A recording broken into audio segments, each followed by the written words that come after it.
Alright, hell yeah, let's do it. We got material mechanics, and what we're going to do is just a bunch of the first problems, you know what I mean? And I made some cheat sheets, so here's the answers, but I made some cheat sheets. We're going to go over those. And, I could spend an hour going over these, but the whole point is to be like, well, my objective is the first 2 chapters of any textbook are like the fundamentals, you know what I mean? Especially material mechanics. The first 2 chapters are kind of it, and then everything else is hella complex geometry based on these principles. So this card is going to be fairly easy to understand. This is just normal pulling on stuff and pushing on stuff, changing its length like a bar. You know, we've talked about that quite a bit. Now this card is the shear card. But what I do is show you that, hey, look at this equation. You know what I mean? It kind of looks like that equation. And then this looks like that. This looks like that. So let's walk our way through. Basically, this is, you know, material mechanics or how strong stuff is. So this is a force. So like how many pounds, and this is like how many, like what's your... So I always like to use steel, and we're going to use like a 1 meter steel bar. This says in the 1 meter steel bar we have an area of 1 inches squared, and so this is a parameter that we know. Like, hey, this could be like the max, you know, strength. I call it strength, it's stress. And this I call stretch, it's strain. But stress and strain just sound the same. So if you think of this term as strength, you're like, hell yeah. And so it can have any of these acronyms. It can have the breaking strength, max, allowable, design. It can also have like yield stress. This is where when you stretch it, if you stretch it to this point and then let go, every molecule goes back to its original location. So that's kind of cool. Now the ultimate strength, you know, is where you pass that point, and if you let go, no, it's going to be permanently kind of like elongated. And then at some point it's going to break when you hit the max force. So, and you can put subscripts on here. So if I said the ultimate stress, well, I'm going to get the ultimate force possible before it breaks.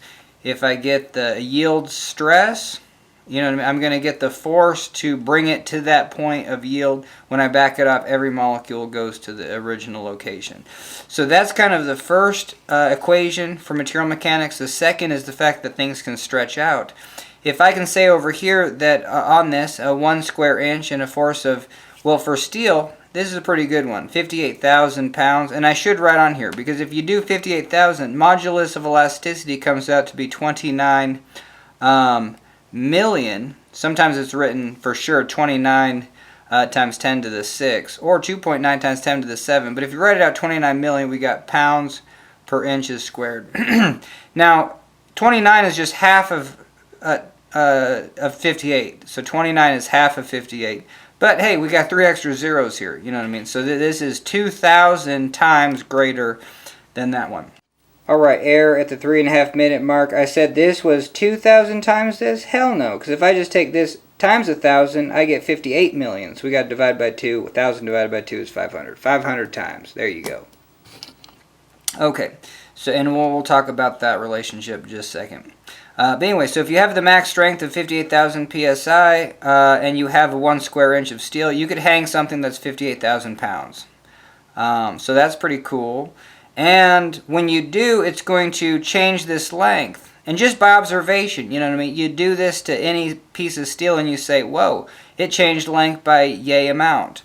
And it's definitely, if you had a half of a meter, well, it would change in length by half. This whole thing's a spring. So what we use, even though change in length is like a visible thing, like hell yeah, I can see change in length. But we have to do change in length divided by the total length. That's kind of like the percent change in length, and that's exactly what this is. This is the stretch. It's a change in length divided by length. If you multiplied by 100, you could do that, and you would basically get percent change in length, which is a parameter that I think would be actually more intuitive to understand. But this is called strain. You know, it's even hard to say because that's called stress, this is called strain. But I just think of it stretch. So two ways to figure out when something gets maxed out. You can say, hey, it's going to reach 58,000 pounds, or a pressure. basically what this says is like, hey, the molecules will reach 58,000 psi in pressure, and once they do, they can't take any more pressure and they're going to pull apart. But at that moment, you can see a visible change in length of, well, and if we have a 1 meter bar, it's going to be 0.002 meters. You know, if you have a unit length here, unit length here, well, hell yeah, your strain is just going to equal your change in length. And 0.002 meters is 2 millimeters. So when we max this 1 inch steel bar out that's 1 meter long, it can hold 58,000 pounds and it's going to stretch 2 millimeters. Cool. So now, I should write this in because what we're saying? We're saying basically that 58,000 pounds is proportional to 2 millimeters. And it is proportional, but we definitely have to divide by the total length of 1,000 millimeters, and then we have to divide by the area of 1 inches squared to get a relationship that works with any shape. So then I can just take whatever shape object, and now I have a relationship that's just the psi of the molecules, and it's like a percent change in length. And but going back to this, how is 58,000 equal to 2? Well, I mean, it's synonymous with 2. At 58,000 and 2 millimeters, like the units don't even match up, but we're saying those two are equal locations. They're the point that this kind of maxes out.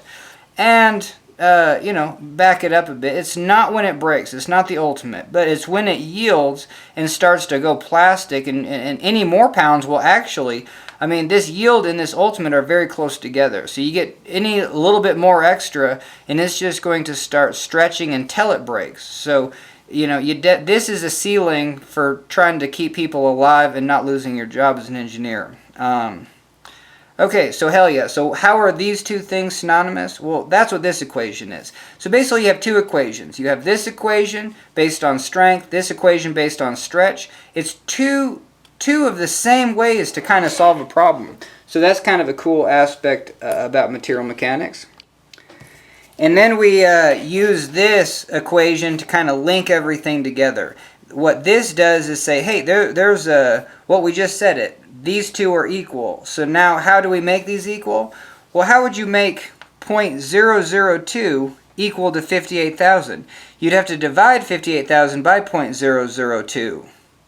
Well, isn't that close to isn't that close to, knowing that these are different by 2,000? You know what I mean? Well, what's the inverse of 2,000? So 2,000 inverse. Oh, I'm getting ahead of myself. But anyway, let's see. Let's see if this makes sense.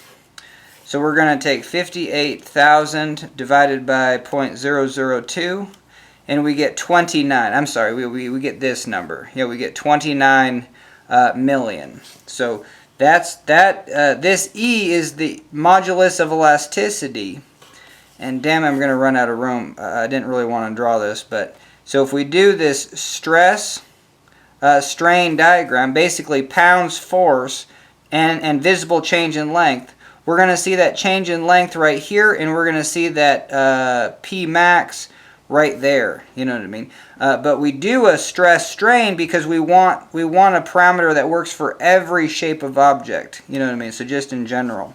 And this relates psi of the molecules, and this relates change in length divided by length. That's change in length divided by length. But I'm just saying that this is synonymous. If you already picked your area and your length, you could do a relationship of force versus change in length, and it would basically be the same. And for some of the problems, hell yeah, we're just gonna say, like I said, it's gonna stretch till it breaks, and you ain't gonna get any more. But realistically, it actually goes up here, and you do get a little bit more. All right, holy hell! So that covers, the basics of pulling on things and pushing on things. And you can push on things, you can squeeze this thing together just as much as you can pull it apart, for the basics. But everything else in the advanced chapters, like, well, you got to take a look at geometry, because anyway, let's move on. So we got shear now, and we're gonna see how shear relates to. I don't even like any of the letters they use, and once we get down to here, I'm just gonna say, hey, it's a little bit empirical, because right off the bat, if you take this pen and then pull it apart, it's going to take, like, whatever load. But then if I push it apart this way and shear it in two, if it was steel, it would take half. It would be half as easy. I mean, if I had a way to either pull this way the same amount and do this the same amount, it would be half as easy to do this way. So this, if it was steel and shear, in most things are just half as strong and then so there must be some sort of leverage component going on there. You know what I mean? You're leveraging the molecules potentially. But I mean, even these equations can't agree with the empirical value that, hey, when you're working with steel, just use half, but sometimes 0.6.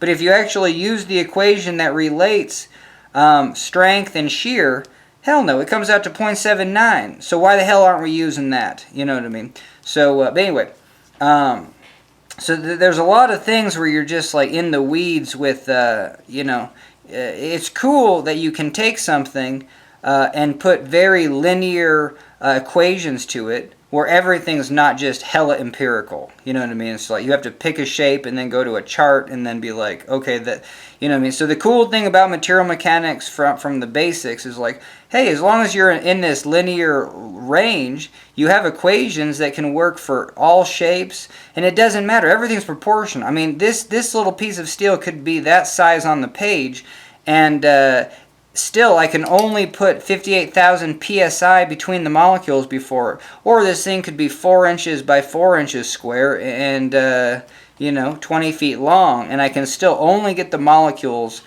up to 58,000 psi. So that's kind of cool.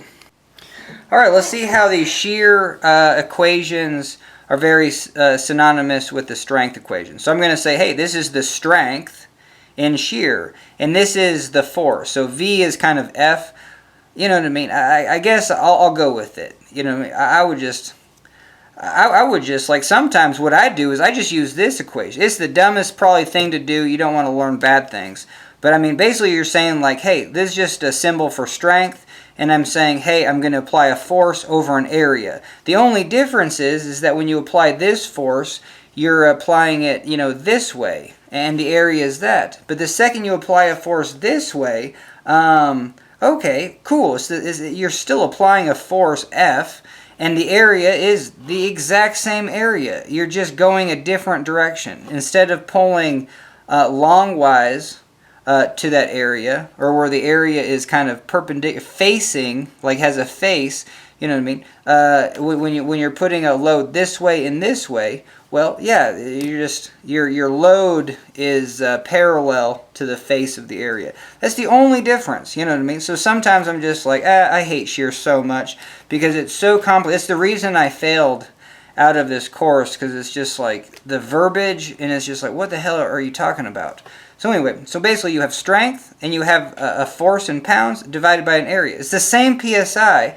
So anyway, so you got that. But now, when you shear something, when we pull on this, we're actually changing its length this way, or compressing it, we're changing its length this way. When we do this, basically, this half of the pen is going up, and the other half of the pen is going down. I'm going to get out my Slinky. Alright, here's where things, just get a little bit non-symmetrical. Because if I did have like a bolt where I'm trying to, like shear it into, well, maybe it's kind of loosey-goosey, and while I'm shearing it, it kind of looks like that, where you kind of have a big angle. Or maybe I'm gripping it in a vise where it's just like the tolerances are real tight, and it's shearing like that. And look at that, only 2 of these things are at an angle. Everything else is flat. You know what I mean? So what we get in shear, we're interested in this angle. And what it says is like, hey, let's say this slinky can take an angle of that, and it relates to how we were talking about, hey, if I pull this to that yield, to 58,000 psi, and then back off, it's cool. Every molecule will go back to the same location. It didn't stretch at all. It's like nothing happened. You know what I mean? Same thing with this. You can take something and change its angle like this in a shear motion, and there's a max point where it's just like you can't get past there, because else if you do, it'll stick like that. You know, I mean, it'll rebound a little bit, but then it'll still have a permanent, you know, it'll look messed up. So anyway, what this gets at is like, hey, this angle can only be a max. So whether you're doing it over a length of that, okay, let's say that's my angle, or if I'm just like that high tolerance thing I was talking about. Well, those two pieces can only get to that same angle. So if we went in there and actually kind of measured that angle, it would look like that. If we did like a real loose way to shear it, you know, that angle would be the same. Okay, so yeah, that's why shear also sucks, because you're dealing with that angle, and not everything is symmetric. Where if you're shearing a bolt like that, you won't even know like how much of the bolt is actually, you know, creating an angle and how much is just flat. That's why we do simple problems. This is a chunk of rubber with a steel plate on top, steel plate on the bottom, and then we're putting a force this way. Hey, it has that V, and guess what? It's a three-dimensional object, and so like into the page we have an A. Not this area, but kind of like into the page A. That's our area. Anyway, so we'll have a problem like that too. All right, so okay, so now we can still, even though we have an angle, we still can get to a very similar thing of like, hey, I want a visual change in length. Well, cool. I mean, you have a three-dimensional object, you're putting a degree on it, so this opposite face, or if this is the angle, put a sunshine on it, and it's shining on the sinus. And so that is going to be, we're going to call delta.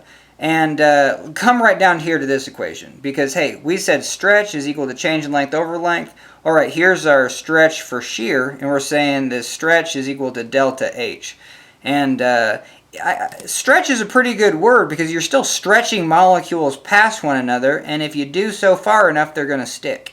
Or if you take them to their limit, they can relax back. So you're still stretching. You know what I mean? Definitely two molecules, even if they're just here and you're going this way, well, the centers got farther away from each other. And there's a lot of things about shear are solely based on geometry. It's like your first practical application of just using geometry to figure out what the hell is going on in shear. But it is such a common thing. You know, on everything, you basically have tension, compression. But even in tension and compression, that'll be later on in the other chapters. It's bizarre. It's just like if you pull something apart, well, it's kind of like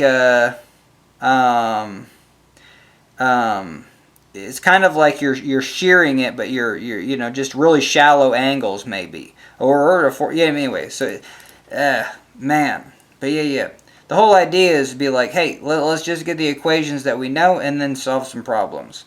So, but this, when we have this delta, if this is sine and we know the h, so we're going to relate, and just like this was length in meters, and we wanted to relate length to the change in length, this was our initial height, and this is what we sheared. So here we kind of want to relate this delta to this initial height. So if this is an angle, we're going to be like, hey, the tangent is the sine over the cosine.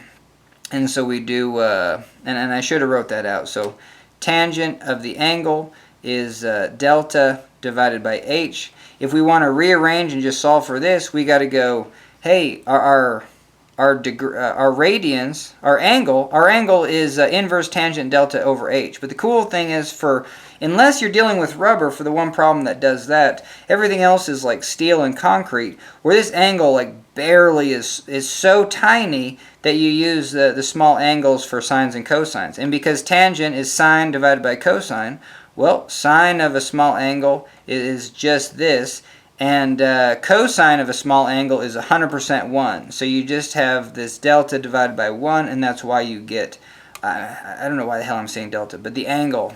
Small angles, the angle is the distance in radians. I'm not going to cover radians. I mean, you could do everything in degrees, and if you do it in degrees, hella use this equation. Only if you do it in radians is the small angle thing going to work. You know what I mean? So anyway. But yeah, so then you get an equation that mirrors this strain, stretch or strain equation for, just pulling on steel or pushing on steel. I mean, it looks the same. You got your delta and then you got your H. All right, holy Toledo. So those are your two equations. Again, here's your strength based on like, hey, some poundage force and some area in shear. And this is just like, hey, I just want to visualize that I'm seeing that angle change. And if I see that max angle, and so let's talk about that. If I have a 1 meter by 1 meter cubic block of steel, that's hella steel. But let's go back to this. It doesn't matter what doesn't matter what the area is. If I have a unit length of 1, and I'm pulling it, I can only stretch it out 0.002, 2 millimeters. And if I did, every molecule got up to 58,000 psi, and that's the farthest you can stretch it without causing it to stick that way. Anyway, and then so for shear, kind of similar. This I'm not going over the equation, but you can, well, here it is. It's shoot. So it's like some of the shear is pure shear, where it's not going to be ideal. What you're going to do is you're going to take a block and you're going to put an upward and downward force on it. And if you do, a free body diagram says, hey, you just put a torque on it. This thing's going to spin like hell. And so but if this is an element in like a larger piece that you're putting a torque on, you know what I mean? And then we do this sign for torque. But if you are doing that, you will induce an upward and downward. If I did that right. No, I didn't. But anyway, these arrows are bad. But if you induce a torque, you know what I mean? Like right hand rule in and then that way.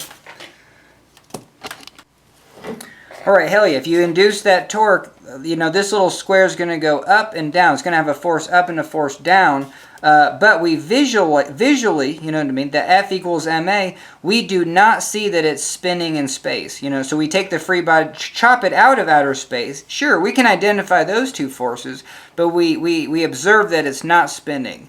So it must have two other forces. So the right hand rule on those two, put a couple right hand up.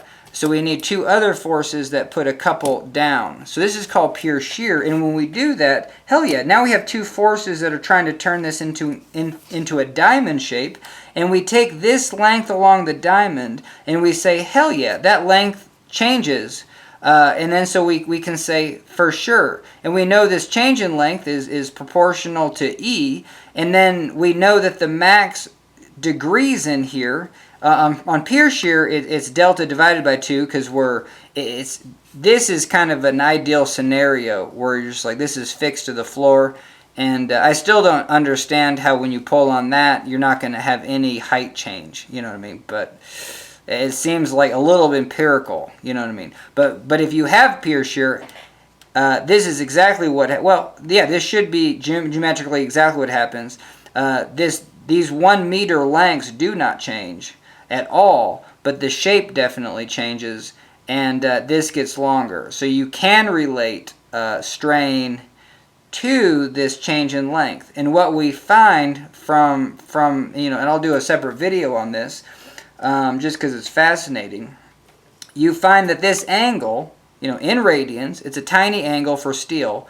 For steel, it's going to be the angle is going to be 0.004. Okay, cool. Well, we said the change in length for steel is 0.002. So now we have, again, just like a relationship that's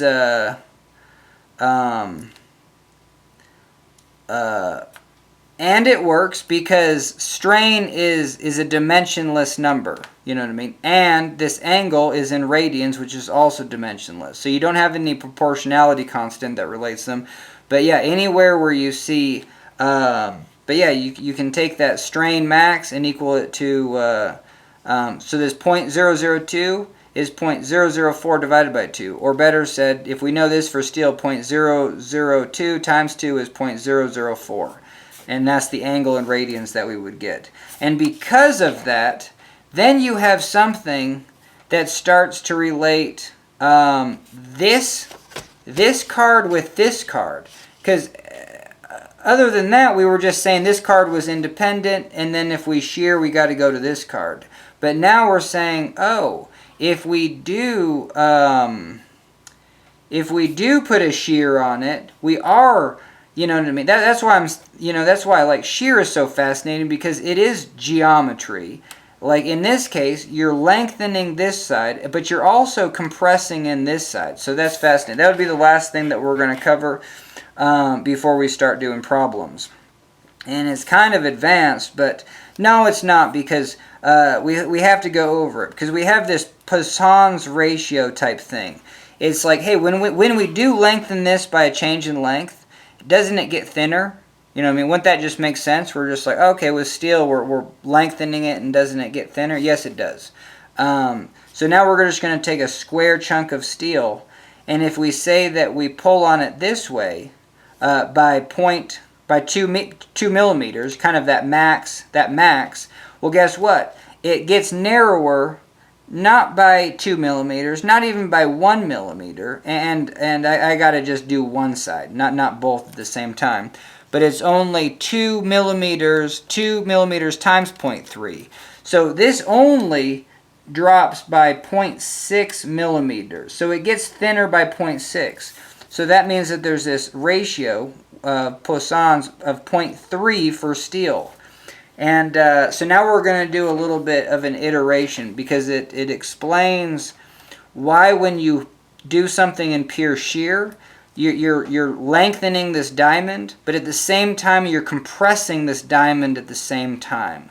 So this kind of explains and why we get the fact that this shear is kind of a half, compared to the strength of steel.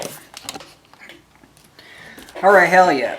So, and the reason why I have 58,000 pounds going this way and 58,000 pounds in compression is that's what pure shear does. So if you do have a torsion bar and you do have this little element, it's the same thing as putting, the max load in this direction and then the max load in this direction. So we are orienting our element at a 45, chopping it out, and that's what we have. So when you do pure shear, it's basically like pulling and compressing at the same time. So remember how I was saying like shear is kind of your first geometric problem of taking this idea of PSI, or lengthening, changing in length. And this is purely geometric, where you do see a geometric change in length. And that geometric change in length is proportional to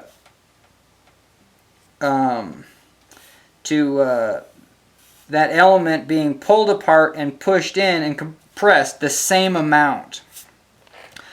So, all right, so we said that if we have now we're just going to take this is like a 1 inch, area, cross-sectional area, 1 inch chunk of steel, and it's three-dimensional. It's just a 1 inch cube. So we can take this 1 inch cube and pull it out 58,000 pounds. If we do, we stretch it by 2 millimeters. But then if we compress this by 58,000 pounds, Poisson's ratio works both ways. So if I compress it, well, what happens to the length? Well, the length increases by 0.6 millimeters, or that 2 millimeters times 0.3. So now I have a length that's 2.6 millimeters. And guess what? I can't have that. That would be past the yield. You know what I mean? That's a no-go. We already reached our ceiling. So now what we do is so how do I run this iteration? It's kind of fascinating. I'm sure there's just an easy way to get it, but I'm just going to go 58,000.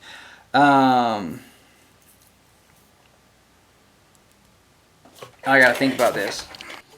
Alright, hell yeah. My brain's past the point of figuring out how I did this iteration last time. But basically, what we would have is a block where we say, hey, we can only put P on it, and we have P going this way and this way. And we know that this P, I mean, if these are all the same, this P times 0.3 because of Poisson's, plus this has to be that max. So then we can find the max load here, and that's going to be 58,000 divided by 1.3. And if we do that, 58,000 divided by 1.3, we get basically the max shear, which is no. I'm gonna say this is strain. Like 58,000 pounds per square inch. You know what I mean? Or is that right? I'm kind of losing it. But anyway, but yeah. Because of that, divide by 1.3. So 1 divided by 1.3, that ratio is 0.769. And that's going to be your ratio that, so 58,000, so I'm going to store that as X. 58,000 times that ratio is going to be your max shear stress. You know what I mean? But that's a ratio of 0.77, and in the textbooks it's like 0.57. You know what I mean? That can be a low and pretty darn good estimate for actual steel. But anyway, but this is an equation that you'll see. It's like, okay, so see how you have these two equations, one strength, one stretch, and then this relates them, because you're just like, well, let's say I found the change in length, but then the problem says what's the stress, or what's the force to cause that. Well, you need a way to relate these two equations, and that's that. And we already went over that. And the rise is this is the slope of the line. So if you brought this over here, the slope would be rise over run, rise divided by run.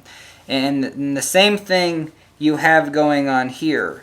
You have that same thing. You have strength. You have kind of that change in length with this equation. And I probably should have just written it. But I like this. You know what I mean? Don't assume small angle and just actually use the normal equation. And then so those two, strength and stretch. Here's the relationship between them, and there's your slope. But in this, your force over area is, it's different. It's not longitudinal or compressive. It's at a tangent. And then this isn't change in length divided by length. It's your angle change. Cool. Hell yeah. But now, if you wanted to relate these two cards, this is the equation that does it. It says, hey, so this is modulus of elasticity. This is shear modulus of elasticity. So if we did that, we would have, so if we wanted to find this, it would be this divided by that multiple. And 2 times 1 plus 0.3 is 1 divided by 2.6. And we go 29 times 10 to the 6 divided by 2.6. And now we get G. And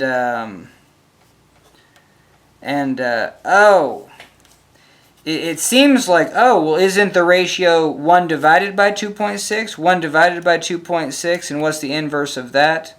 I'm sorry, inverse, isn't that, you know what I mean? But no. We've already said that these two numbers, if we're trying to relate them, if we have a 1 meter cube of steel, we can lengthen it by 0.002, or we can change its angle by 0.004. And those are the parameters that we're saying shear is associated with the angle change. And just by geometry and observation, we see, and I think it's 100% geometry. By geometry, we see that there's this relationship where this is twice. This is 2 times that. So that's where this 2 comes out. So if we take that out of the equation, basically shear and modulus of elasticity. Shear modulus and modulus. Same thing as saying strength and shear. Both those are just related by that 1 divided by 1 plus 0.3. And 0.3 is for steel. It's other things for other things. All right, holy Toledo. But that was pretty good. You know what I mean? That was kind of my first time going through all the concepts all at once. I wouldn't do that. But now we're going to do some problems. But that was a video all on its own. And so I think I'm going to be done. And when we do problems out of the book, I don't know if I'm just going to put all these together. But maybe 2 separate videos. We'll see. But anyway, thanks for joining me for this one. And we'll see what we do. Alright, little addendum though. We didn't go over all. I mean, the most important thing up here is like, cool, you have this equation and this equation and then something that relates them. But now you can put all of those together. You know what I mean? You can take this f over a and throw it into here. You can take this change in length and throw it into here. And now you have like an equation with all 5 of the variables. And so the cool thing is like, hey, I just want to solve for change in length. The L goes upstairs, the E goes downstairs, and we get the classic change in length is FL over EA. Probably the easiest one to visually see and then remember, FLEA.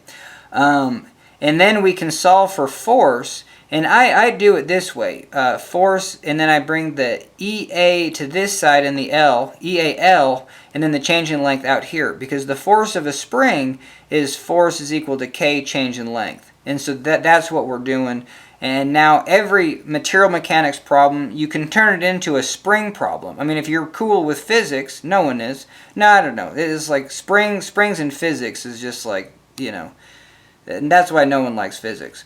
Anyway, but yeah, that's the cool thing about this spring equation. Now we can do the same thing, and I even showed, hell, we can even kind of get like a quote-unquote spring equation for shear. I mean, essentially you're like, you're loading something and it's linear. So if I came over to this and I got my max angle, or let's do this one. So let's say I found a way to shear it and it took, you know, X amount of pounds to do it. Well, and we got 0.004. Well, if I got an angle of 0.002, it took half as many pounds to do it. You know what I mean? So it's a linear relationship. So yeah, so technically you can say that force is equal to some constant times this delta. And for steel, concrete, and other things that don't budge very much, they're still elastic, they just don't move. This angle is always hella small. 0.004 angle, you know what I mean? And that's in radians. Degrees should be a little bit more, right? So 0.004, that's in radians, times 360 degrees divided by a 2 pi. So it's going to be 0.2. So if we did have a chunk of steel, so steel for a unit length can have an angle of 0.2. You know what I mean? Visually you can't see that. I might be able to see a 1 degree angle. Hella not 0.23 though. So anyway, so that's kind of, because no one knows radians. You know, especially when the numbers get hella small. Alright, so the same thing, you know, strength, stretch, and then what relates them. Because you can have a point where your strength breaks it and a point where the stretch breaks it. You hit that 0.4 degrees, that broke it. You hit the force, you know what I mean? That's why this has to be given. I ain't writing anything down because it's like I said, it seems empirical and no one really agrees. Some people just do half. So cool, do that. 58,000 divided by 2. But at the end of the day, if you're going to do that, that's why I just use this equation. That's why right off the bat I just take 58,000 divided by 2 and say, hell, strength is force over area. I know what force I'm using and I know what area I'm using. I'm not an idiot and I'm using shear. You know what I mean? I mean, just the fact that you have to throw in so many extra different, you know, letters and stuff. And you do at the higher level, but it's just like people are losing their mind even just at just learning the first couple chapters, and it shouldn't be that way. That's my take-home point. All right, so now we can throw all those together. Shear is force over area. That change in angle. If the angle is small, hell yeah, that's just the delta over the h, and then we have shear modulus. and then we can rearrange. So that's why we rearranged for delta. That was cool. Sometimes we want to rearrange for the force required. That was cool. And we even got it where this is kind of similar to a K value. All right, so now I'm done. You know what I mean? Because that would have been a huge faux pas if I didn't for sure relate how all this is related to springs. The fact that something is elastic is pretty wild. And the fact that you have to design within the elastic region, like you'll kill people if you don't, you know what I mean? So and every molecule is elastic, you know what I mean? It'll go like this, and then the second you let go, it'll go back to the same friggin' location, unless you mess it up and you start to, potentially put people in danger. And there's plenty of applications where actually, yeah, you do put things in this level, but they're very specific problems, and I've even done some of them. All right, so here we go. We're going to be done with our equations, but this would be my cheat sheets for doing the first chapter. So that was a pretty good tutorial, and now let's do some problems.